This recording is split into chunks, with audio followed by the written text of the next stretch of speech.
చందమామ కథలు. ఈరోజు కథ రెక్కల గుర్రం.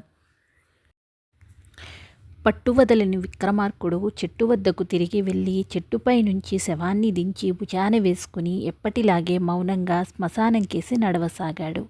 అప్పుడు శవంలోని బేతాళుడు, రాజా, ఇంత అర్ధరాత్రి వేళ భయంకరమైన ఈ శ్మశానంలో నువ్వు పడుతున్న శ్రమ అంతా నువ్వు సాధించవలసిన కార్యానికి అనుకూలమైనది కాదేమో అన్న అనుమానం కలుగుతున్నది.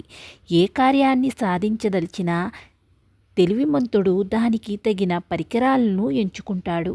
పులిని వేటాడదలిచినవాడు విల్లంబులతో కాక ఏ ఉండేలు బద్దతోనో బయలుదేరడం అనవసరమైన ప్రయాస అవుతుంది. అంటే అనుకున్న లక్ష్యాన్ని సాధించదలిచిన వాడికి అసలు ఆ లక్ష్యం సాధించవలసిన అవసరం ఉన్నదా అన్న విచక్షణ వివేకాలు కావాలి.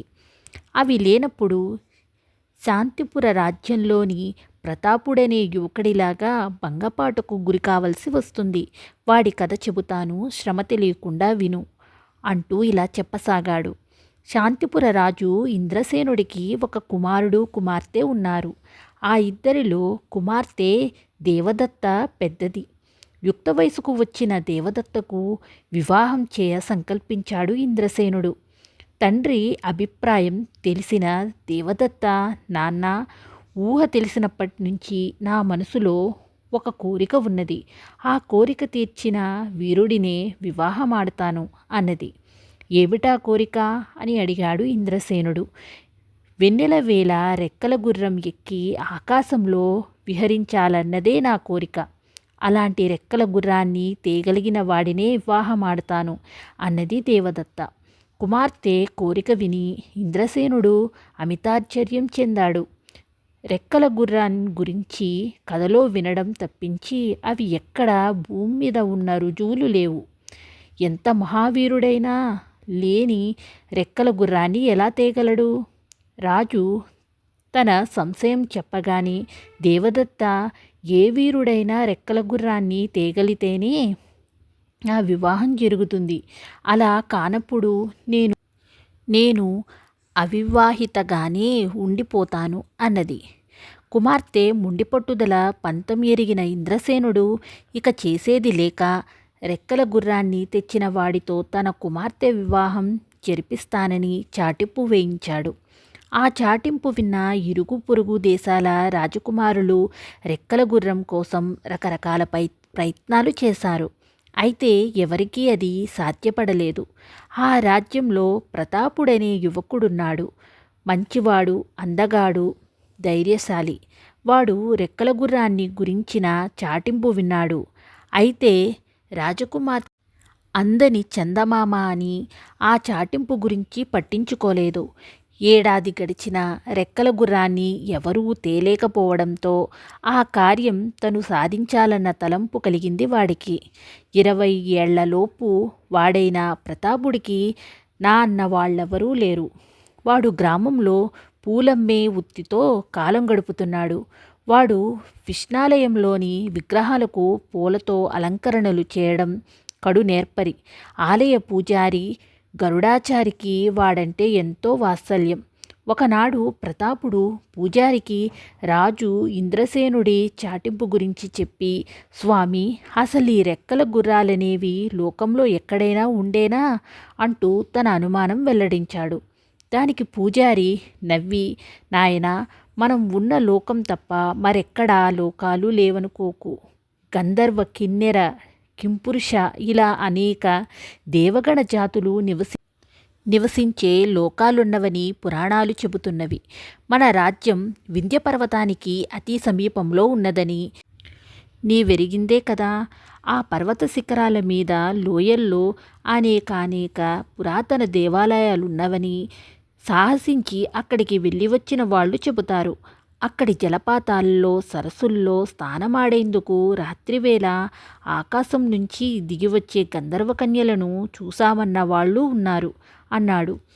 పూజారి మాటలు విన్న ప్రతాపుడు అప్పటికప్పుడే ఒక నిశ్చయానికి వచ్చి, సెలవు స్వామి అంటూ ఆయనకు నమస్కరించి మర్నాటి వేకువజామున వింధ్య పర్వతాలకేసి బయలుదేరాడు. వాడు ఆనాటి సాయంకాలం వరకు ఒక అరణ్య మార్గాన నడిచి సూర్యాస్తమయానికి పర్వత ప్రాంతానికి చేరాడు. అక్కడ వాడికొక పెద్ద జలపాతం, దాపుల్లో కొన్ని గృహలు కనిపించాయి. జలపాతానికి ముందున్న ప్రదేశమంతా పెద్ద చెట్లతో, వాటి నీడల్లో రకరకాల పూల మొక్కలతో చాలా అందంగా ఉంది. వాడు సువాసనలు వెదజల్లే పూలు కోసి ఒక చెట్టుకు లతలు అల్లి ఊయల ఒకటి తయారు చేశాడు. ఆ ఊయలను పూలతో మనోహరంగా అలంకరించాడు. ఆ సరికి చీకటి పడసాగింది. అది శుక్లపక్షం. వాతావరణం మనోహరంగా ఉన్నది. ప్రతాపుడు ఒక చెట్టు ఎక్కి కూర్చున్నాడు.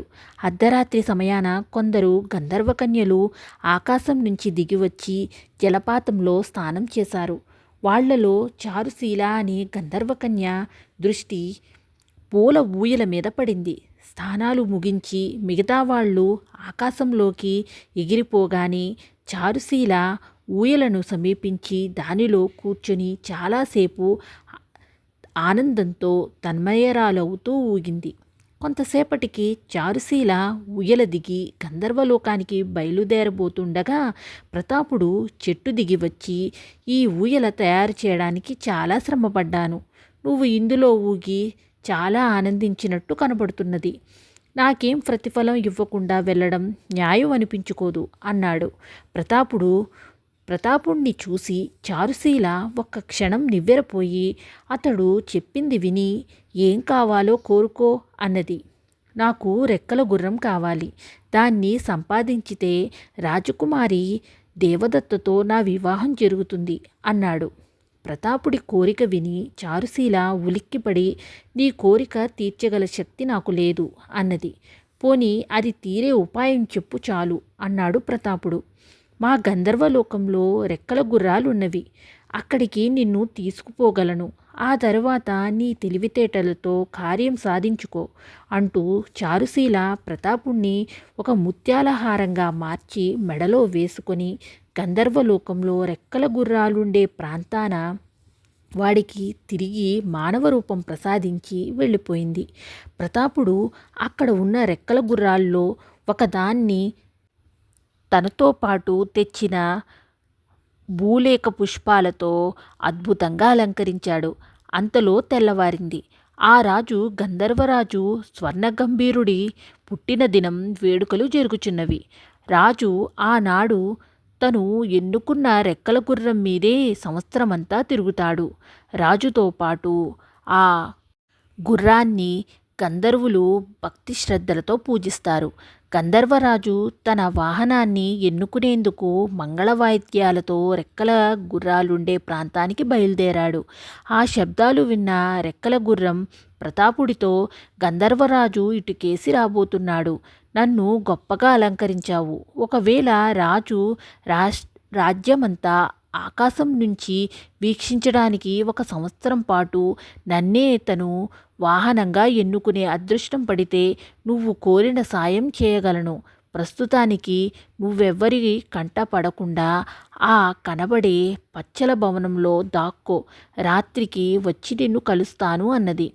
ప్రతాపుడు సరేనని పరుగున పోయి పచ్చల భవనంలో దాక్కున్నాడు. అంతలో గంధర్వరాజు అక్కడికి వచ్చి రెక్కల గుర్రాల్లో ప్రతాపుడు పూలతో అలంకరించిన దాన్ని చూసి, ఓహో, అద్భుతం! ఈ అశ్వరాజ్యాన్ని ఒక సంవత్సరమేమిటి, బ్రతుకున్నన్నాళ్ళు నా వాహనంగా చేసుకుంటాను అంటూ అమితోత్సాహంతో ఎగిరి రెక్కల గుర్రం మీద కూర్చున్నాడు. మరుక్షణం మంగళవాయిద్యాలు శబ్దించినాయి. అక్కడ చేరిన గంధర్వులు దిక్కులు పిక్కటిల్లేలా జయజయధ్వానాలు పలుకుతూ చప్పట్లు చెరిచారు. ఆనాటి రాత్రి పుచ్చపువ్వుల వెన్నెల కాస్తున్న సమయంలో రెక్కల గుర్రం ప్రతాపుడు దాగి ఉన్న పచ్చల భవనం దగ్గరకు వచ్చి అతడు బయటికి రాగానే, ఓ భూలోకవాసి, నీ అలంకారం వల్ల నేను గంధర్వ ప్రభువుల ప్రధాన వాహనమయ్యాను. చాలా కృతజ్ఞురాల్ని. ఇక నీ కోరిక ఏమిటో చెప్పు అని అడిగింది. అప్పుడు ప్రతాపుడు రాకుమారి దేవదత్త గురించి చెప్పాడు. అది విన్న రెక్కల గుర్రం ఒక్కసారి రెక్కలాడించి మైమరపించే గంధర్వ గానంగా కొంతసేపు సకిలించి, ఓయి మర్త్యుడా, నీ ఈ కోరిక అనుచితం. పువ్వులు కట్టి జీవనం సాగించే నువ్వు రాకుమారిని వివాహమాడకూడడం ఉచితం కాదు. గాంధర్వ స్వాలకు భూలోక దర్శనం నిషిద్ధం. అయినా ఆడిన మాట తప్పడం మా జాతి అశ్వాలకు ఇంకా బాగా అలవడని విద్య. పద అధిరోహించు అన్నది. ప్రతాపుడు ఏదో సంశయగ్రస్తుడిలా తలాడిస్తూ రెక్కల గుర్రం మీద ఎక్కి కూర్చున్నాడు. గుర్రం వాయువేగంతో ఆకాశం నుంచి శాంతిపుర రాజ్యభవనం కేసి దిగింది. వెన్నెల వేళ ఉద్యానవనంలో విహరిస్తున్న రాకుమారి దేవదత్త గుర్రాన్ని చూస్తూనే శిలాప్రతిమలాగా నిలబడిపోయింది. ప్రతాపుడు రెక్కల గుర్రం మీది నుంచి దిగి, రాకుమారి, మీ చిరకాల వాంఛ తీరింది. ఈ రెక్కల గుర్రానికి మీకిష్టమైనంతసేపు ఆకాశంలో విహరించండి, సెలవు అంటూ ఆమెకు నమస్కరించి వెనుదిరిగి తల వంచుకుని వెళ్ళిపోయాడు. బేతాళుడు ఈ కథ చెప్పి, రాజా, ప్రతాపుడు వింత ప్రవర్తనకు కారణం ఏమిటి? వాడెంతో ధైర్య సాహసం, చాకచక్యం ప్రదర్శించి రెక్కల గుర్రాన్ని చేజెక్కించుకోగలిగాడు. రాజకుమారితో అతడి వివాహానికి మరి ఆటంకం ఏమీ లేదు. అలాంటి శుభ సమయంలో వాడు బీరువులా వెనుకంజ వేయడమేమిటి? భూలోకాన్ని నుంచి గంధర్వలోకానికి, అక్కడి నుంచి భూలోకానికి ఈ సమయంలో జరిగిన వాతావరణంలోని మార్పు వాడికి చిత్తభ్రమ కలిగించలేదు కదా? ఈ సందేహాలకు సమాధానం తెలిసి కూడా చెప్పలేకపోయావు, నీ తల పగిలిపోతుంది అన్నాడు. దానికి విక్రమార్కుడు, ప్రతాపుడు ధైర్య సాహసాలేమో గాని బుద్ధిశాలి మాత్రం కాదు. పూజారి గరుడాచారి వివరించే వరకు వాడికి ఈ భూలోకం తప్ప మరింకా లోకాలున్న సంగతే తెలీదు. రాకుమారిని వివాహమాడకోరడం ఉచితం కాదని రెక్కల గుర్రం చెప్పే వరకు వాడికి తాను విద్యా విహీనుణ్ణి, ఏ క్షాత్ర విద్యలు ఎరుగని వాడినన్న స్పృహ లేదు. గుర్రం చేసిన హితబోధ వాడికి తనను తాను అంచనా కట్టుకోగల ఇంగితాన్ని కలిగించింది. అందువల్లనే వాడు రాజకుమారికి సెలవని చెప్పి వెళ్ళిపోయాడు. ఇందులో చిత్తభ్రమ అంటూ ఏమీ లేదు అన్నాడు.